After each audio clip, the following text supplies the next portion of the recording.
For them. All right.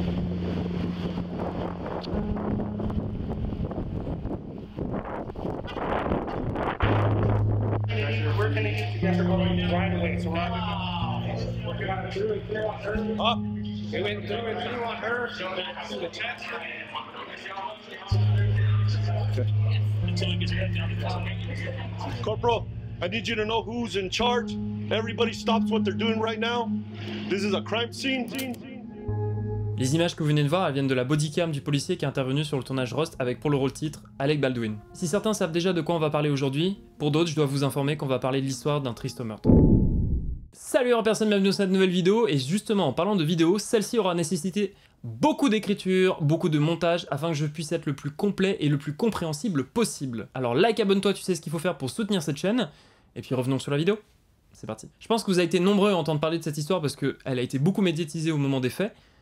Mais connaissez-vous vraiment tous les tenants et les aboutissements de cette histoire? Et de surtout ce qui en a suivi par la suite? Pour ceux qui savent pas de quoi on parle, voici un court résumé. En octobre 2021, sur le tournage de Rust, lors d'une répétition, Alec Baldwin, l'acteur principal qui était en possession d'une arme factice, tirera sur la chef opératrice et le réalisateur, et la chef opératrice, il laissera sa vie. Naturellement, la première chose qu'on va faire, c'est d'interroger tout le monde, prendre la déposition de chacun. Lors de l'interrogatoire de Alec Baldwin, il dira que, concernant l'arme, elle était toujours vide. Si elle était remplie, c'était toujours par des balles factices. Durant la répétition, il pointe l'arme, mais le coup se répartit tout seul. Ok d'accord, mais ça c'est ce qui est dit durant l'interrogatoire. Que s'est-il réellement passé? Anna prend une arme et la charge d'une balle qu'elle considère comme étant une balle à blanc, mais qui est en réalité une munition mortelle.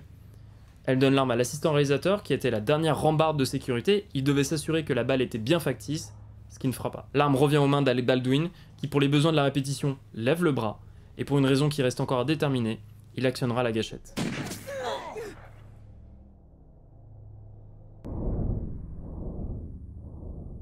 Ce qui traversera la directrice de photographie en plein torse, et l'épaule du réalisateur. Up. We went through and through on her, so the chest. Until he gets back down to Corporal.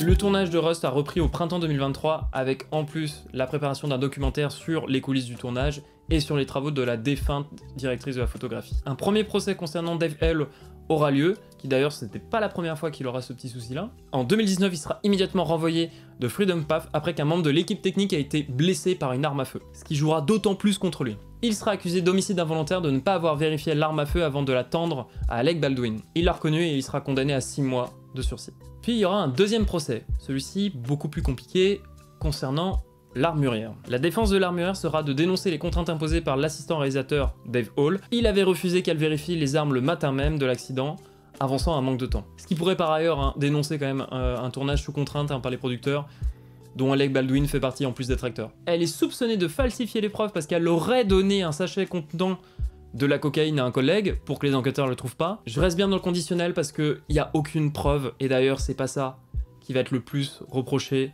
à Anna. Une preuve photo montrant l'armurière avec une arme et une boîte de munitions, ouais d'accord, mais pourquoi cette photo pourrait poser problème? D'après les scientifiques, on pourrait reconnaître les munitions mortelles et les munitions non mortelles. Le truc un peu bancal, c'est quand même qu'on parle de analyser une photo. Vous imaginez bien que c'est une preuve qui est compliquée de recevoir. La preuve qui va suivre, elle est beaucoup plus recevable. Les enquêteurs ont trouvé 6 balles mortelles dans une boîte avec étiqueté dessus « munitions factices ». Boîte que l'armurière a effectivement identifiée comme étant des munitions factices. Ce qui prouve bien qu'elle n'était pas elle-même au courant qu'elle avait introduit des balles factices. Et vous voulez savoir c'est quoi le pire? C'est qu'il y a systématiquement 2 éléments pour connaître qu'une balle est factice ou non. Au culot de la munition, là où vient frapper le détonateur pour faire partir la balle, il est de couleur différente. Ensuite, c'est qu'il n'y a pas de balle, justement. Il y a effectivement une munition, mais il n'y a pas de balle, il n'y a pas le projectile qui part. Je vous dis qu'il y a systématiquement 2 éléments pour connaître si c'est une balle à blanc ou pas, mais sur ce tournage-là, les balles, il y avait un 3e élément pour le remarquer, et c'est simplement un trou sur le côté de la munition. Une simple vérification visuelle si le trou était là ou pas, et tout se passait bien. Elle sera condamnée à 18 mois de prison ferme. Il y aura un dernier procès en été 2024, concernant Alec Baldwin. Avec pour seule preuve connue à ce jour, hein, je précise bien connue à ce jour, c'est-à-dire que le grand public a accès à cette information, il y a certainement d'autres informations qu'on n'a pas, c'est que les scientifiques ont pu par eux-mêmes déterminer que le coup, non, il est pas parti tout seul. Il a fallu une interaction physique, littéralement appuyée sur la gâchette pour que la balle parte. Plus le fait que c'est l'un des producteurs du film qui fait que il fait partie des gens qui ont financièrement peut-être restreint le film, qui fait qu'il y a eu une négligence concernant la sécurité pour le bien du tournage, il risque 18 mois de prison. Il est anormal de mourir sur un plateau de tournage. Surtout quand dans le passé on a déjà eu de nombreux accidents concernant les acteurs, les cascadeurs, les cadreurs. Depuis, de nombreuses étapes ont été mises en place pour empêcher justement que ça se reproduise. Nous à la base on monte des histoires. On n'en fait pas.